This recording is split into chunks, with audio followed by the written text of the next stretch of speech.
lakini kwa sababu walikuwa timu ya bodaboda wengi, hiyo pikipiki sijui ilienda namna gani, anatorosha namna gani. Lakini mimi nilipata fahamu baada ya almost 15 minutes, lakini nimekumbuka baadaye what happened. Mtu alikuwa na jacket ndiye alinigonga chuma. And nilikuwa nimeambiwa kwamba kuna watu wanatafuta, so something that was planned. Ilikuwa kama 2:45 kwenda saa 3 baada ya mvua kunyesha. Nilikuwa kando tu ya barabara, huyu alikuwa hapa na mimi nilikuwa natembea. So kama nikigonga yangegonga huyu kwanza, lakini alikuja tu direct yeye.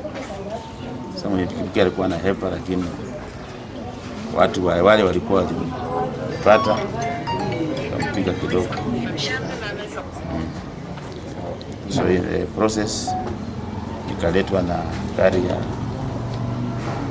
Mheshimiwa Catherine, sababu ilikuwa karibu hapo, na ni kama hao watu walikuwa mpanga kuniattack kwa karibu nikiingia kwa boma yangu. Kama ningekuwa peke yangu hata ningekufa jana. But I'm lucky I'm alive. Yenye inafanyikana ni siasa yenye imekuwa juzi. Ya hivi kwa mimi rafiki anatembea, kwa rafiki ya Wanjiki, kwa rafiki ya Ilgia. Nafikiri hiyo ndio maneno iko ama kinakataa.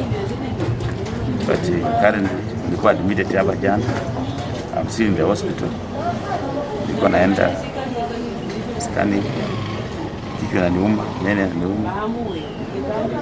But it's fine. Hii ni ya ulimwengu, wanaume mpaka tupambane. Shall fight another day. Public raia ndio iko na kura, can force issues, but raia at the final verdict.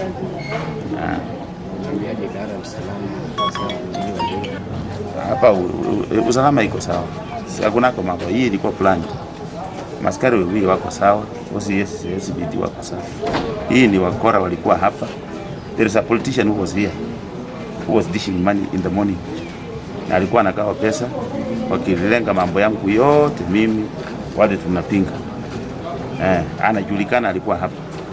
So mimi niko na huru kusimama 2027. Sawa, nisimama 2022.